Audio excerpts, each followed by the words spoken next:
Hello my dear students, आज के इस सेशन में हम लोग डिस्कस करने वाले हैं एटॉमिक स्ट्रक्चर के बारे में। एटॉमिक स्ट्रक्चर आप लोग के लिए बहुत इंपॉर्टेंट आपका लेक्चर रहेगा, समझे ना ये।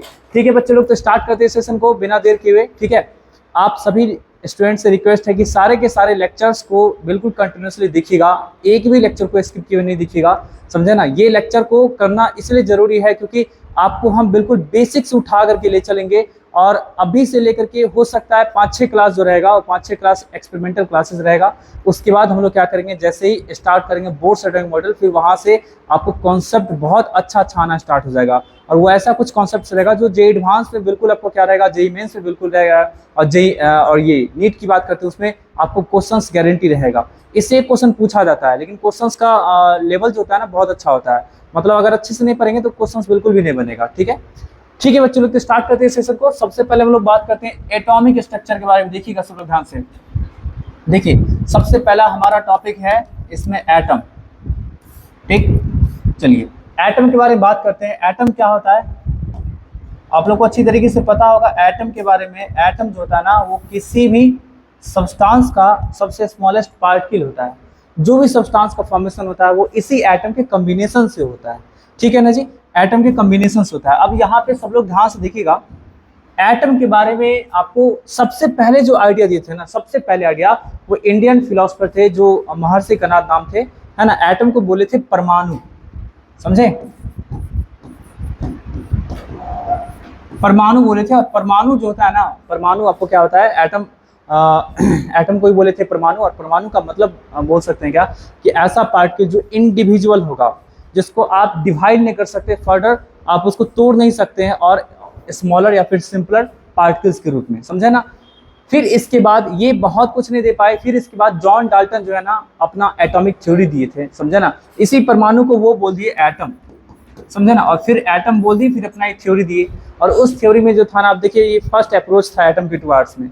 तो फर्स्ट अप्रोच था तो समझ ही रहे जी, फर्स्ट अप्रोच किसी भी चीज़ के टुवार्ड्स में होता है तो जरूरी नहीं कि वो हमेशा सही हो। बहुत कुछ ये ऑब्जर्व किया, बहुत कुछ ऑब्जर्व करने के बाद बहुत सारा पॉइंट्स गलत दिए, जो बाद में जैसे जैसे डिस्कवरी होता चला गया वैसे वैसे क्या हुआ आपका जी, वो गलत साबित होता चला गया और नए नए चीज़ इसमें आते चले गए, समझे ना। चलिए, तो हम लोग क्या करेंगे, एटॉमिक डाल्टन्स के एटॉमिक थ्योरी का स्टडी नहीं करेंगे, क्योंकि देखिए ये सब चीज़ जो था ना वो क्लास 9th में ही पढ़ना था, समझे ना। क्लास 9th में ही क्या था, पढ़ना था। अब जॉन डाल्टन के अकॉर्डिंग भी क्या था ना कि मतलब एटम जो था ना वो इंडिविजुअल होता है, जिसको आप तोड़ नहीं सकते हैं, जिसको आप क्या कर सकते हैं, छोटे छोटे पार्टिकल्स के रूप में तोड़ नहीं सकते हैं। और भी बहुत सारे पॉइंट्स इसके बारे में बताए थे, समझे ना। वो बताए थे क्या कि जैसे एलिमेंट्स का जो एटम्स होता है ना वो सारा का सारा आइडेंटिकल होता है। मतलब जितना भी आपका एटम्स होगा वो हर कॉर्नर से आइडेंटिकल होगा। मतलब आपको प्रॉपर्टीज से, समझे ना, एटॉमिक मास से, साइज से, हर तरीके से क्या होगा, एक जैसा होगा। लेकिन ये भी पॉइंट में क्या था, गड़बड़ी था, समझे बात ना जी। बाद में जैसे जैसे पता चला आइसोटोप के बारे में, आइसो बार के बारे में, समझे ना। तो ये सब कॉन्सेप्ट क्या हुआ, गलत हो गया कि एक ही एलिमेंट का एटम्स डिफरेंट भी हो सकता है। जैसे कि आइसोटोप की बात करेंगे तो आइसोटोप मतलब क्या होता है कि ऐसा एटम्स जिसमें क्या रहेगा, एटॉमिक नंबर सेम रहेगा। मींस आपका क्या होगा, प्रोटॉन्स का संख्या सेम रहेगा, लेकिन मास नंबर उसका क्या रहेगा, डिफरेंट रहेगा। तो मास नंबर डिफरेंट रहेगा तो हो गया ना जी, दो अलग अलग एटम का, सॉरी दो एटम का अलग अलग मास। एक ही एलिमेंट का है, दो एटम है और दोनों का क्या मास अलग है, समझे ना। आइसोबार्स देखा गया, तो आइसोबार्स देखा गया तो बोला गया था क्या कि डिफरेंट एलिमेंट्स का एटम जो रहेगा वो डिफरेंट रहेगा, कंप्लीटली डिफरेंट रहेगा। मतलब कोई भी किसी भी मैनर में आपको वो इक्वल हो ही नहीं सकता है, सेम हो ही नहीं सकता है। किसी भी तरीके से टू डिफरेंट एलिमेंट्स का एटम कभी भी सेम नहीं हो सकता, ऐसा बोला गया था। लेकिन ये भी पॉइंट आपका गलत हो गया। जैसे आइसोबार का डिस्कवरी हुआ तो आइसोबार की डिस्कवरी के बाद क्या पता चला कि दो डिफरेंट एलिमेंट्स के एटम का मास सेम हो सकता है। तो एक पॉइंट तो मिला ना आपका जी, सेम होना। क्या चीज सेम होना, मास नंबर का सेम होना, समझे बात ना जी। उसी तरीके से इलेक्ट्रॉन्स, प्रोटॉन्स, न्यूट्रॉन्स का डिस्कवरी के बाद ये पता चला कि एटम्स को भी क्या कर सकते हैं, डिस्ट्रॉय कर सकते हैं। मतलब सॉरी डिस्ट्रॉय नहीं, डिवाइड कर सकते हैं छोटे छोटे पार्टिकल्स के रूप में, समझी बात ना जी, है ना। किसके डिस्कवरी के बाद, इलेक्ट्रॉन्स, प्रोटॉन, न्यूट्रॉन, इसके डिस्कवरी के बाद ये पता चला कि एटम्स को भी क्या कर सकते हैं, छोटे छोटे पार्टिकल्स के रूप में डिवाइड कर सकते हैं, समझे बात ना जी। और भी बहुत सारा पॉइंट्स था, समझे ना। चलिए, तो हम लोग सबसे पहले बात करते हैं क्या कि जैसे एटम के बारे में सबसे पहले जो माना गया था इंडिविजुअल, तो उस टाइम माना गया था कि एटम बहुत ही सिंपल टाइप का पार्टिकल है, समझे ना। लेकिन जैसे ही पता चला इलेक्ट्रॉन, प्रोटॉन, न्यूट्रॉन और भी छोटे छोटे पार्टिकल्स के बारे में, तो इससे ये पता चला कि एटम सिंपल नहीं है, बहुत कॉम्प्लेक्स पार्टिकल है ना, बहुत ही ज़्यादा कॉम्प्लेक्स पार्टिकल है। इसके अंदर में आपको जितने भी पार्टिकल्स का अरेंजमेंट होगा वो बहुत ही कॉम्प्लेक्स तरीके का होगा। और बस इसी को लेकर के पूरा का पूरा आपको चैप्टर बना दिया आपका एटॉमिक स्ट्रक्चर। और आपको इसमें इंटरमीडिएट में बहुत कम पढ़ना है, लेकिन ग्रेजुएशन वगैरह में जाइएगा तो बहुत कुछ इसके बारे में पढ़ना है, बहुत कुछ। मतलब आप एडवांस लेवल तक पढ़ लीजिएगा, जो एडवांस लेवल तक पढ़ लीजिएगा ना, फिर भी क्या होगा, वो जस्ट एक इंट्रोडक्शन के रूप में रहेगा इसके लिए, इस चैप्टर के लिए। अब सोचिए कि कितना ज़्यादा आपको पढ़ना होगा ग्रेजुएशन में, समझे ना, ये चीज़ें होता है, समझे ना। तो चलिए सबसे पहले ना हम लोग क्या करने वाले हैं, एक्सपेरिमेंटल चीज़ों का ही इस चैप्टर में डिस्कस करेंगे। शुरुआत में 4-5 लेक्चर और उसके बाद क्या होगा, हम लोग चैप्टर के मेन थीम पे आएंगे और जहाँ से क्वेश्चंस बनता है, समझे ना। और ये जो शुरू का 4-5 लेक्चर रहेगा, इससे क्वेश्चंस आपको क्या होगा, आपका किस्मत खराब है तो पूछा जाएगा आपके एग्जामिनेशन में, ऐसा समझ लीजिए, ठीक है ना। क्योंकि मतलब क्वेश्चन में बहुत ज़्यादा दमखम नहीं रहेगा, मतलब ऐसे ही सीधे एक्सपेरिमेंट्स उठा करके क्वेश्चंस रहेगा, समझे बात ना जी, है ना। बहुत ज़्यादा आपको क्या रहेगा, क्वेश्चंस में दमखम नहीं रहेगा, ठीक है। चलिए तो सबसे पहले हम लोग डिस्कस करते हैं क्या, एटम्स का जो आपका छोटा छोटा पार्टिकल्स होता है उसके बारे में देखिएगा सब लोग। ये क्या है, एक एटम हो गया, इसके इनसाइड में क्या होता है ना, न्यूक्लियस होता है। अभी इसके बारे में ओवरव्यू देते हैं और फिर एक्सपेरिमेंट के द्वारा हम समझाएंगे एक एक चीज का। देखिएगा ये होता है क्या, न्यूक्लियस, ठीक है। और इसमें क्या रहेगा, प्रोटॉन्स रहेगा, न्यूट्रॉन्स रहेगा।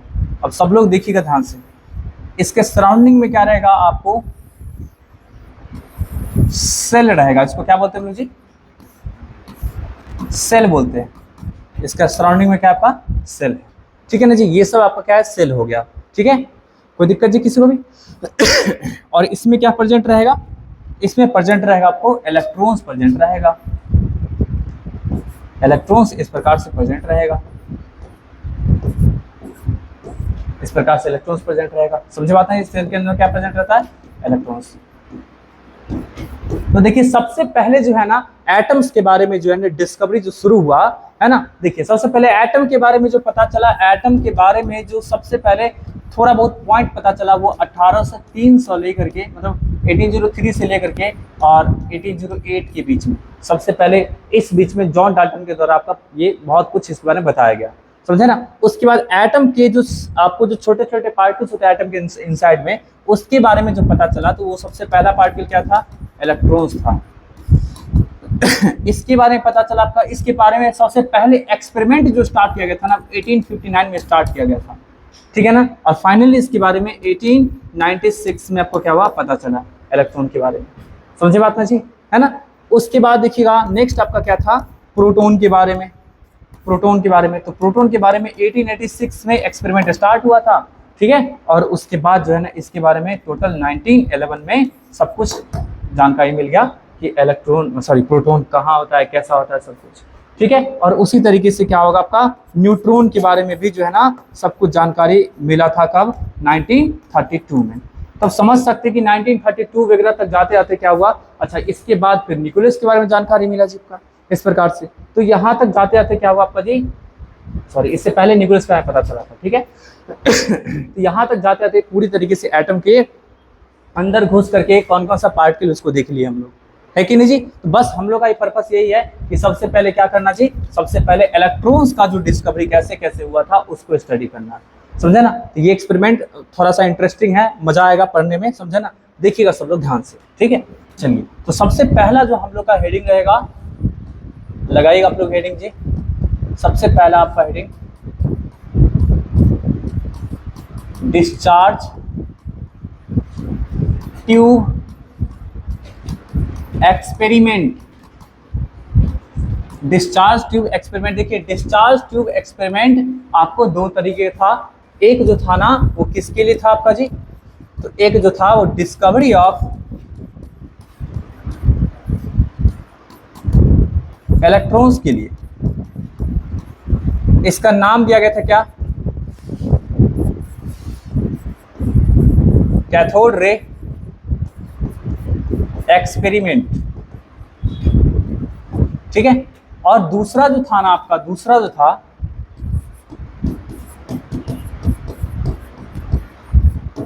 Discovery of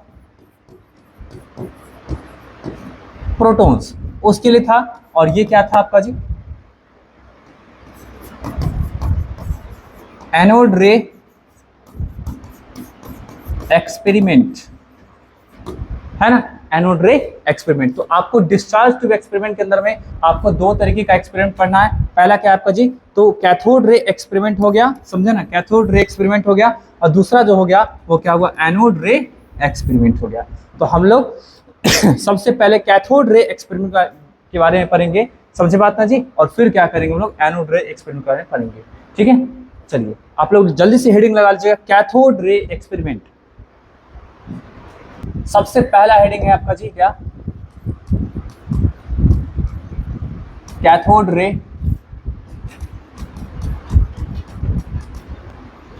experiment.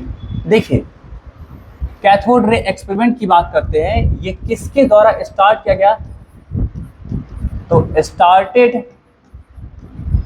Bye Julius Plucker इन 1859। देख लीजिए 1859 में जूलियस प्लकर के द्वारा ये एक्सपेरिमेंट स्टार्ट किया गया था, और बाद में इसमें बहुत सारे साइंटिस्ट इन्वॉल्व होते गए, समझे बात ना जी। After that many more scientist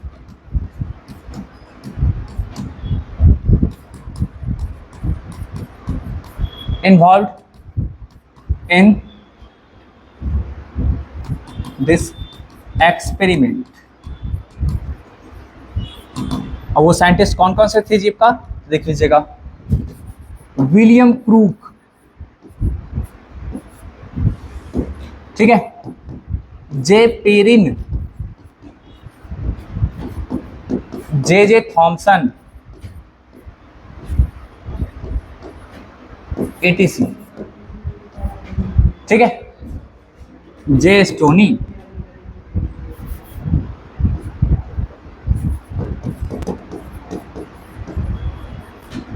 देख लीजिए इतने सारे साइंटिस्ट बाद में इन्वॉल्व होते चले गए, समझे ना। स्टार्ट कौन के थे, जूलियस प्लकर, जूलियस प्लकर नाम के साइंटिस्ट थे जो स्टार्ट किए, लेकिन बाद में विलियम क्रूक हो गए, जे पेरिन हो गए, जे थॉमसन हो गए, जे स्टोनी हो गए, इतने सारे साइंटिस्ट आपको क्या हुआ इसमें इन्वॉल्व धीरे धीरे करके होते चले गए, ठीक है ना जी।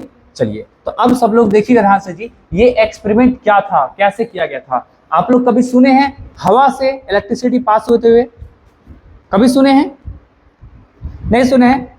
और हम बोलेंगे कि आप लोग देखे भी हुए हैं एयर से इलेक्ट्रिसिटी पास होते हुए, बताइए कहाँ देखिए, बताइए, थंडरस्टॉर्म, सही बोले। थंडरस्टॉर्म में क्या होता है, एयर से इलेक्ट्रिसिटी पास होता है। अब सोचिए सर बारिश होता रहता है तो सर वहाँ पे तो सर एयर से थोड़ी ना, सर बारिश से, पानी से पास होता है। अब थंडरस्टॉर्म क्या होता है ना, कई बार ऐसा होता है कि बारिश नहीं भी हो रहता है, उस टाइम में भी गिरता है, गिरता है कि नहीं गिरता है, तब उस टाइम में एयर तो नहीं रहता है, सॉरी लिक्विड तो नहीं रहता, वाटर तो नहीं रहता है जी, नहीं ना रहता है जी। तो एयर से पास हुआ ना, एयर से पास हुआ मीन्स क्या, बादल से इलेक्ट्रिसिटी क्या होता है, कहाँ तक पहुँचता है आपका जी, ग्राउंड तक पहुँचता है, किसके जरिए, एयर के जरिए। तो वैसा ही कुछ एक्सपेरिमेंट आपका यहाँ पे है, यहाँ भी क्या किया गया आपका, एयर से इलेक्ट्रिसिटी पास करा करके तब इलेक्ट्रॉन का डिस्कवरी किया गया था, बात समझाने जी, है ना। एयर से इलेक्ट्रिसिटी को पास करा करके तब आपको डिस्कवरी किया गया, किसका जी, आपका इलेक्ट्रॉन को। चलिए तो सबसे पहले इसमें जो है ना, सबसे पहले एक डिस्चार्ज ट्यूब लिया।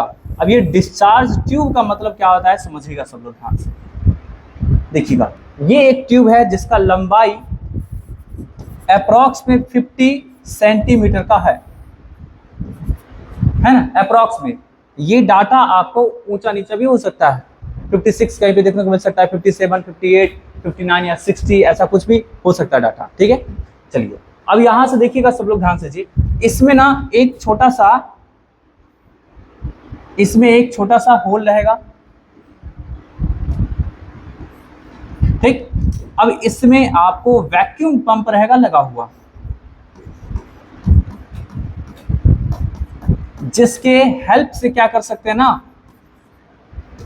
जिसके हेल्प से क्या कर सकते हैं, इसके अंदर का जो एयर प्रेशर रहेगा उसको रिड्यूस करके बहुत कम तक कर सकते हैं, ठीक है ना। वैक्यूम पंप रहेगा लगा, उससे क्या करेंगे, हवा को इसके अंदर से निकालेंगे, और निकाल के इसके अंदर का प्रेशर हम कितना कर देंगे जी, तो प्रेशर इसके अंदर का कर देंगे कितना, 10 का पावर -4 ATM।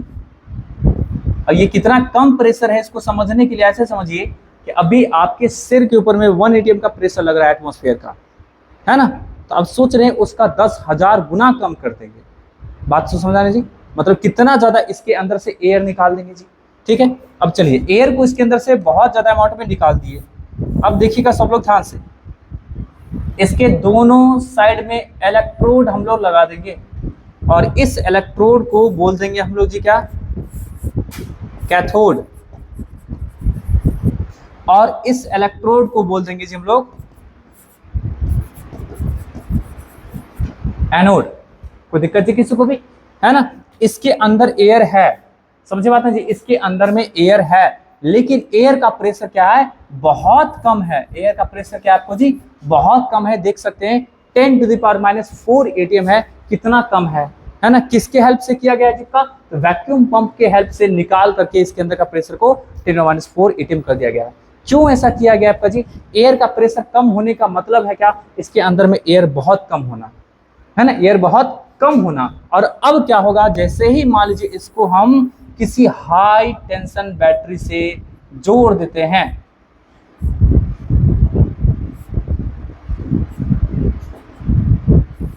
किसी हाई टेंशन बैटरी से जोड़ देते हैं, जिसको बोलते हैं क्या, HTB, high tension battery. High tension battery कहने का सेंस क्या होगा ना, इसके पास वोल्टेज जो रहेगा ना 10,000 वोल्ट या उससे भी ज्यादा वोल्ट रहेगा, समझे ना। ये कौन सा बैटरी है आपका जी, डीसी है भाई, डीसी, एसी नहीं है, समझ बात है जी। डीसी है तभी तो पोल फिक्स है, पॉजिटिव नेगेटिव, एसी में पोल फिक्स नहीं होता, ठीक है। तो ये हाई टेंशन बैटरी से क्या करेंगे, जोड़ देंगे, जिसका पोटेंशियल डिफरेंस क्या रहेगा आपको 10,000 वोल्ट या 10,000 वोल्ट से ज्यादा रहेगा। तो जैसे ही इसको बैटरी से कनेक्ट करेंगे तो हम लोग ये ऑब्जर्व करेंगे कि आपको कैथोड की तरफ से एक इनविजिबल लाइट निकल करके जा रहा है, किसके तरफ, एनोड की तरफ। अब ये हम बोल रहे हैं इनविजिबल है, तो भाई हम कैसे देख लीजिए, तो इसका एविडेंस बहुत सारे छोटे छोटे एक्सपेरिमेंट से आपको पता चलेगा, समझे बात ना जी। अब समझिएगा कैसे पता चलेगा, देखिएगा पीछे का जो सरफेस है ना, पीछे का जो सरफेस है, जहां जहां जा करके आपको ये लाइट स्ट्राइक करेगा, जहां जहां जा करके ये लाइट स्ट्राइक करेगा, है ना, वहां वहां जाकर के ग्रीन कलर का ग्लोइंग प्रोड्यूस होगा। जहां भी लाइट जाके स्ट्राइक करता है वहां जाकर के आपको ग्रीन कलर का ग्लोइंग प्रोड्यूस होगा। देखिएगा, यहाँ स्ट्राइक किया, यहाँ ग्रीन कलर का ग्लोइंग, यहाँ स्ट्राइक किया, यहाँ ग्रीन कलर का glowing, green glowing, green colour का ग्लोइंग। ये क्या है समझिए ध्यान से। इसके पीछे जो है ना, एनोड के पीछे जो है ना, हम लोग क्या करेंगे, जिंक सल्फाइड का लेयर चढ़ा देंगे। और जिंक सल्फाइड का लेयर चढ़ाने से क्या बेनिफिट होगा कि जो भी कोई चार्ज पार्टिकल जाके स्ट्राइक करता है ना जी जिंक सल्फाइड के लेयर के ऊपर में, तो वो ग्रीन कलर का ग्लोइंग प्रोड्यूस करेगा। तो हम देखेंगे कि इस वाले पोर्शन को छोड़ करके अब बाकी इसके इधर इधर इधर पूरा का पूरा क्या हो रहा है आपका जी, पूरा का पूरा आपको ग्रीन कलर का ग्लोइंग प्रोड्यूस हो रहा है। इसका मतलब ये है ना कि आपको कोई तो चार्ज पार्टिकल ऐसा है जो जा करके क्या कर रहा है, वहां पे स्ट्राइक कर रहा है। नहीं जी, अरे कोई दिक्कत है किसी को भी, कोई तो चार्ज पार्टिकल है इधर से निकल के इधर जा रहा है जो जा करके आपको स्ट्राइक कर रहा है, जिस कारण से क्या हो रहा है, ग्रीन कलर का ग्लोइंग वहां पे प्रोड्यूस हो रहा है। ठीक है, समझ बात आ रही है जी, है ना। चलिए, और फिर बाकी आपका क्या है, इसका प्रॉपर्टीज की मान लीजिए इधर से इधर कैसे निकल रहा है। नहीं जी, अब हम बोलने के इनविजिबल, जिसको देख नहीं सकते हैं, invisible some sort of light आपका निकल के जाएगा इस तरफ से इस तरफ की ओर। तो कैसे पता चलेगा कि लाइट इधर से इधर ही आ रहा है, तो हम लोग क्या करेंगे, इसके बीच में कोई ओपेक सब्सटेंस रखेंगे तो उसका शैडो कास्ट होगा। तो शैडो कास्ट किस तरफ होगा आपका जी, तो आपको उसका शैडो कास्ट होगा ठीक अपोजिट में, मतलब क्या, एनोड की तरफ शैडो कास्ट होगा। तो एनोड की तरफ शैडो कास्ट होने का मतलब क्या, लाइट आपका इधर से निकल के इधर आ रहा है। ठीक है ना जी, है ना। बाकी इसमें मास पार्टिकल होता है, इसके पास चार्ज होता है, हर एक चीज का क्या है, प्रूफ है, हर एक चीज का छोटा छोटा एक्सपेरिमेंट करके क्या करेंगे, प्रूफ करेंगे। समझी बात ना जी। चलिए, तो सबसे पहले ये डायग्राम बना दिए, जितना भी पॉइंट्स लिखे हैं सारे के सारे पॉइंट्स को लिख दीजिए। चलिए, अब हम लोग चलते हैं जिसके प्रॉपर्टीज के बारे में, एक एक पॉइंट्स को हम लोग क्या करेंगे, डिस्कशन करेंगे। Properties of cathode raise. सबसे पहला पॉइंट देखिएगा सब लोग ध्यान से, सबसे पहला पॉइंट क्या होगा आपका जी कैथोड रेज का, तो ये ओरिजिनेट्स कहां से होता है, कैथोड प्लेट से ओरिजिनेट होता है, नहीं जी, और किस तरफ जाता है, तो एनोड प्लेट की तरफ जाता है। बोल सकते हैं it originates from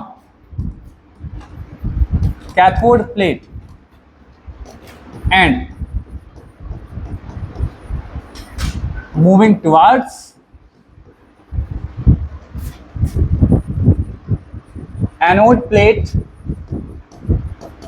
with velocity of light,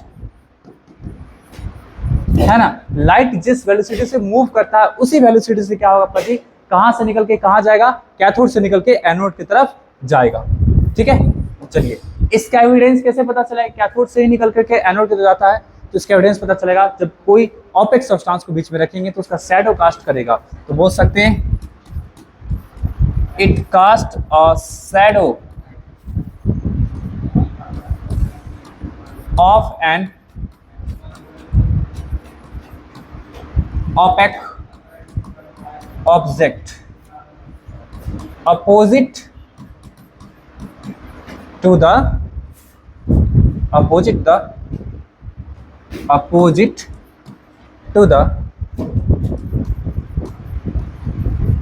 cathode.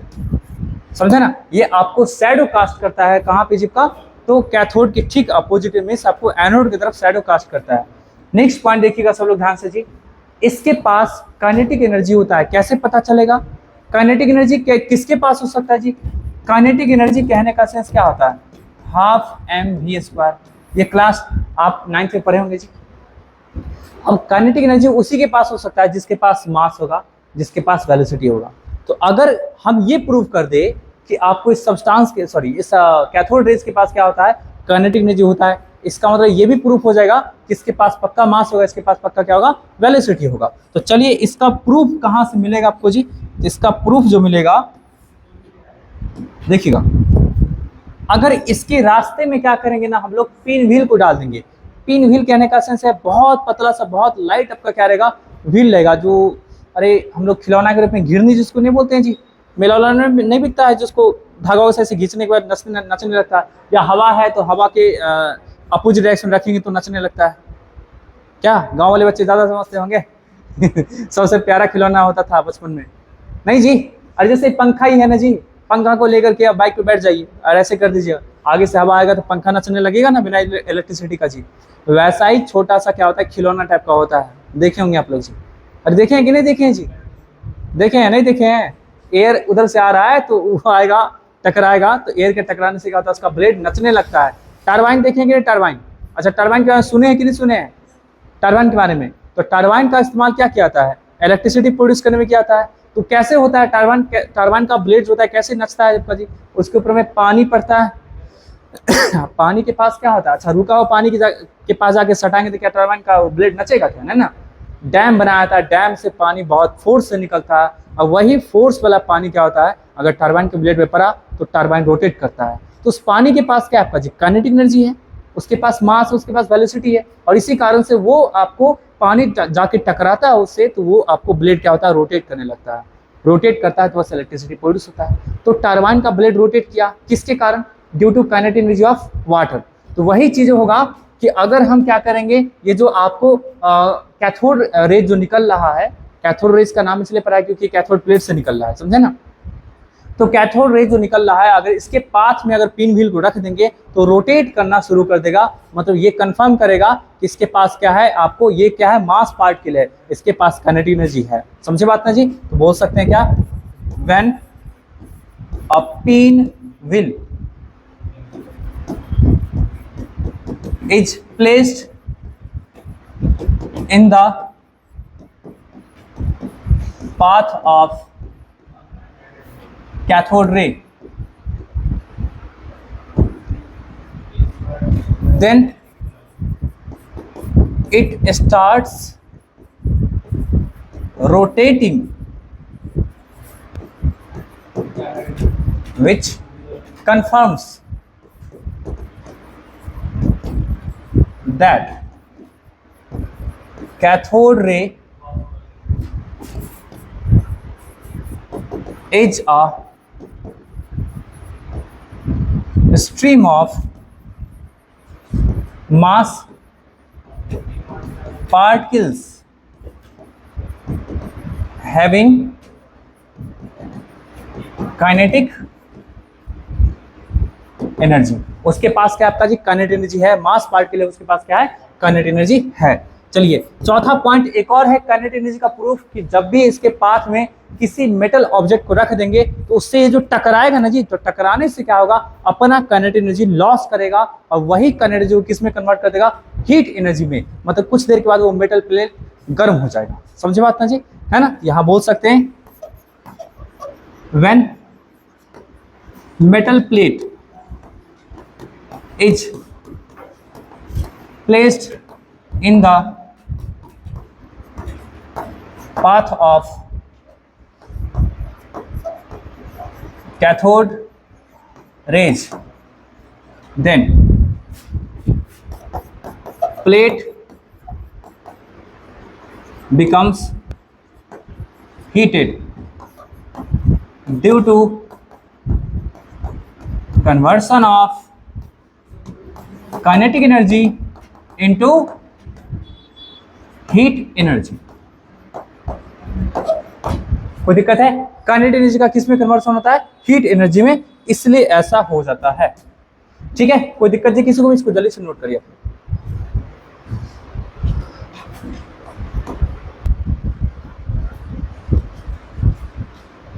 चलिए तो ये 4 पॉइंट को हम लोग डिस्कस कर लीजिए, है ना। तो क्या क्या आपको पता चला? इसके पास काइनेटिक एनर्जी है, इसके पास क्या आपका मास पार्टिकल तो है ही, जो काइनेटिक है तो मास पार्टिकल होगा ही। इसका डायरेक्शन पता चल गया, इसका स्पीड आपको क्या होता है स्पीड ऑफ लाइट होता है ये आपको शैडो भी कास्ट करता है। अब हम लोग बहुत इंपॉर्टेंट प्रॉपर्टीज को रिमूव करने वाले हैं जो कंफर्म ये करेगा कि मतलब इसके पास चार्ज पार्टिकल, मतलब इसके पास चार्ज होता है, मतलब इसका जो पार्टिकल्स है ना, जो भी मास पार्टिकल है उसके पास क्या है चार्ज भी होता है। समझे बात ना जी, है ना। तो देखिएगा जी,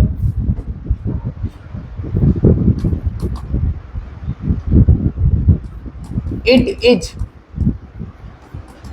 deflected by electric field and magnetic field। देख लीजिए कैसे डिफ्लेक्ट करेगा, सब लोग देखिएगा।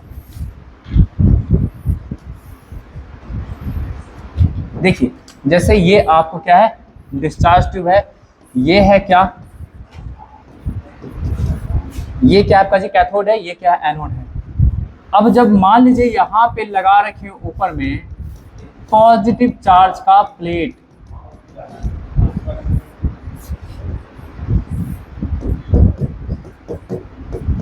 पॉजिटिव चार्ज का प्लेट, तो अब देखिएगा अगर इसके पास, ध्यान से सब लोग देखिएगा,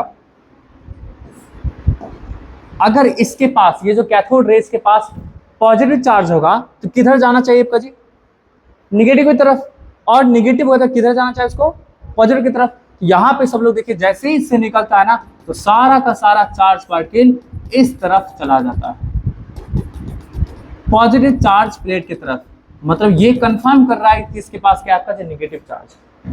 कोई दिक्कत जी किसी को भी, है ना। डिफ्लेक्ट तो हो रहा है लेकिन किसकी तरफ अट्रैक्ट हो रहा है आपका जी, और इसको जाना चाहिए था सीधा ना जी, लेकिन किसके तरफ अट्रैक्ट हो गया, ये पॉजिटिव चार्ज प्लेट की तरफ क्या हुआ अट्रैक्ट हो गया। ये कंफर्म कर रहा है कि इसके पास क्या आपका जो निगेटिव चार्ज है ना आपका जी, है ना। बोल सकते हैं क्या जी, it is attracted towards positively charged plate which confirms that cathode ray possesses negative charge, है ना। कैथोड रे के पास क्या होगा निगेटिव चार्ज होगा, और इसलिए इस पार्टिकल का नाम रखा गया था निगेट्रॉन, है ना। इस पार्टिकल का क्या नाम रखा गया आपका जी, निगेट्रॉन। लेकिन इसको बाद में निगेट्रॉन से कन्वर्ट कर दिया किसमें, जब का इलेक्ट्रॉन में। समझे बात है जी, निगेटिव चार्ज पार्टिकल, इसलिए इसका नाम क्या रखा था, निगेट्रॉन, है ना। That's why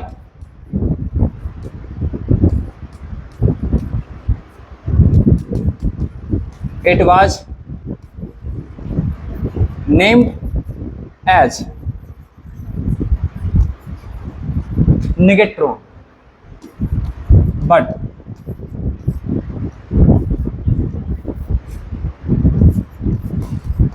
after some time it was named as electron by J stony, है ना। इलेक्ट्रॉन नाम रखा गया किसके द्वारा, अजीब का जे स्टोनी के द्वारा। और इलेक्ट्रॉन का स्पेलिंग भी पहले अजीब था, ELEKTRON, समझे ना। फिर बाद में उसको ELECTRON किया गया। कोई दिक्कत जी किसी को भी, है ना। बात समझाने जी, इसके पास निगेटिव था चार्ज, इसलिए निगेट्रॉन रखा गया, बाद में उसको कन्वर्ट कर दिया किसमें, जब का इलेक्ट्रॉन में। और किसके द्वारा आपका जी, तो जे स्टोनी के द्वारा, जे स्टोनी नाम के साइंटिस्ट थे उसके द्वारा, ठीक है। अब तक देखिए जे थॉमसन का नाम नहीं आया है, लेकिन हम लोग डिस्कवरर के रूप में किसको मानते हैं जी, जे थॉमसन को मानते हैं। तो जे थॉमसन ऐसा क्या किया जिससे whole credit of discovery of electron जो है ना उसको दे दिया गया है कि नहीं जी। कुछ तो ऐसा विशेष किया हुआ ना जी, तो किया, बहुत इंपॉर्टेंट काम किया। और वो क्या था आपका जी, तो जैसे मान लीजिए ये स्ट्रीम ऑफ, आपको स्ट्रीम ऑफ कैथोड रे है, वो किसके तरफ डिफ्लेक्ट किया, जिसका इलेक्ट्रिक फील्ड की तरफ, है ना, जिसका कोई दिक्कत जी किसी को भी। उसी तरीके से मैग्नेटिक फील्ड की तरह डिफ्लेक्ट होगा, तो मैग्नेटिक फील्ड इलेक्ट्रिक फील्ड दोनों के द्वारा डिफ्लेक्ट होता है। उसी कॉन्सेप्ट का इस्तेमाल कर करके और ये फिर ये पता किए कि इसके पास चार्ज और मास का क्या रेशियो होता है ना। इसके पास चार्ज कितना होगा, इसके पास मास कितना होगा, इसका रेशियो क्या होता है, ये चीज मालूम कर लीजिए। कोई दिक्कत है, मतलब चार्ज बाय मास रेशियो कौन पता कर लिए, जे थॉमसन। और ये बहुत इंपॉर्टेंट पॉइंट था, है ना, इस आपको चार्ज पार्टिकल के लिए, समझे ना। तो इसलिए क्या है कि whole credit of discovery of जो इलेक्ट्रॉन था ना, वो किसको दे दिया गया आपका जी, तो जे थॉमसन को दे दिया गया। और उसका फिर इसी का चार्ज और मास रेशियो जो था उसका आपको ये मिलिकन एक साइंटिस्ट है, वो अपने ऑयल ड्रॉप एक्सपेरिमेंट के द्वारा उसके ऊपर में कितना चार्ज है वो पता कर लिए। और जो चार्ज पता चल गया तो मास कितना वो पता कर लिए, हो गया सारा का सारा खेल खत्म। कोई दिक्कत जी किसी को भी, है ना। तो चलिए सबसे पहले ये पांचवा पॉइंट तो हो गया, छठा पॉइंट की हम लोग बात करते हैं, क्या होगा J Thomson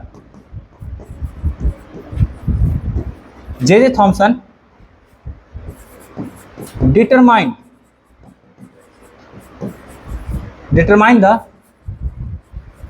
charge by mass ratio for electron. तो क्या था आपका जी, E/m, चार्ज और मास को वो लोग बोलते हैं E/m, और उसका वैल्यू कितना था 1.7588 इंटू 10⁸ कूलम्ब पर ग्राम। इतना 1.7588 इंटू 10⁸ कूलम्ब पर ग्राम, इस प्रकार से था। और ये जो चार्ज और मास रेशियो था ना, ये आपको इसके अंदर में कौन सा गैस लिया जा रहा है, और कैथोड का जो आपको है ना, कैथोड का जो मेटल का जो लिया गया होगा इलेक्ट्रोड, उसके नेचर से इंडिपेंडेंट था। किस मेटल का इलेक्ट्रोड ले रहे हैं इसके अंदर में कौन सा गैस ले रहे हैं, अभी तक जितना प्रॉपर्टीज बताया ना, सारा का सारा इंडिपेंडेंट था इन दोनों बातों से।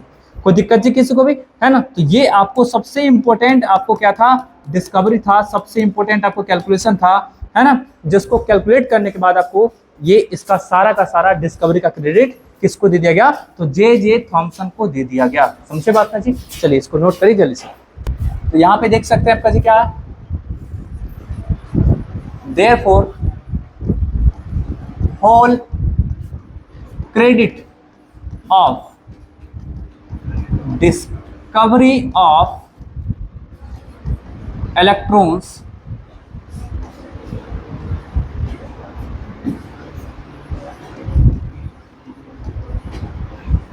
गोइंग टू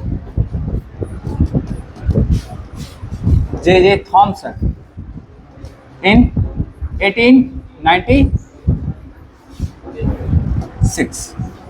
समझे ना, 1896 में आपको J.J. थॉमसन को होल क्रेडिट आपको दे दिया गया किसका जी, इलेक्ट्रॉन के डिस्कवरी का। अब देखिए यहाँ पे जो आपको नेचर होगा आपका जी, यहाँ पे लिख देते हैं important point.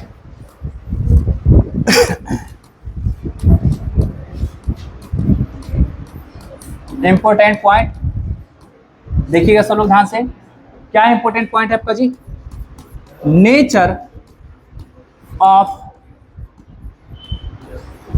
Cathode rays are independent from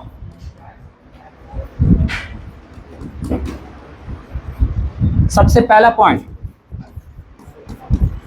nature of gases used inside the discharge tube. Discharge tube के अंदर में कौन से गैस का इस्तेमाल किया गया, इस बात से इंडिपेंडेंट रहेगा। उसके बाद दूसरा पॉइंट देखिएगा आपका जी, नेचर ऑफ इलेक्ट्रोड्स, या स्पेशली हम लोग बोल सकते हैं cathode plate, cathode metal plate used inside the discharge tube. Discharge tube के अंदर में कैथोड मेटल प्लेट का नेचर से इंडिपेंडेंट रहेगा। किसी भी मेटल का क्या कर सकते हैं आप जी, ले सकते हैं क्या कैथोड प्लेट को, तो वो क्या रहेगा, बिल्कुल इंडिपेंडेंट रहेगा इन बातों से। ये चीज था, ठीक है ना। उसके बाद हम लोग नेक्स्ट पॉइंट की बात करेंगे, 7th नंबर पॉइंट की बात करेंगे। तो आपको मिलिकन जो साइंटिस्ट थे, मिलिकन आपको सबसे पहले चार्ज बाय मास रेशियो के बाद, है ना, चार्ज बाय मास रेशियो की हेल्प से क्या किए कि वो आपको इलेक्ट्रॉन पे चार्ज कितना होता है वो निकाल दिए, और प्रोटॉन इलेक्ट्रॉन पे क्या होता है मास कितना होता है वो भी निकाल दिए, है ना। या आप बोल सकते हैं after that Millikan used their oil drop experiment and determine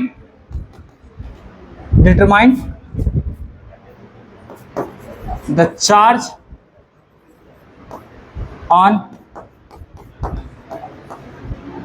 electron। तो वही E का वैल्यू जो निकल के आएगा वो -1.6 इंटू 10⁻⁻19 कूलम, और फिर जब ये निकल जाएगा तो फिर मास ऑफ इलेक्ट्रॉन भी निकल जाएगा जो कि 9.1 इंटू 10⁻28 kg बोल सकते हैं, सॉरी ग्राम बोल सकते हैं इतना। तो ये चीज आपको क्या हुआ, मालूम चल गया आपका जी, कोई दिक्कत है। तो यही आपको था क्या, डिस्चार्ज ट्यूब एक्सपेरिमेंट का सबसे पहला एक्सपेरिमेंट वो क्या था आपका जी, तो इलेक्ट्रॉन का डिस्कवरी में इसका कैथोड रे एक्सपेरिमेंट। समझे बात ना जी। तो नेक्स्ट क्लास में लोग डिस्कस करेंगे किसके बारे में, एनोड रे एक्सपेरिमेंट के बारे में, ठीक है। और इसके साथ साथ हम लोग रदरफोर्ड के एक्सपेरिमेंट के बारे में पढ़ेंगे, ठीक है। चलिए।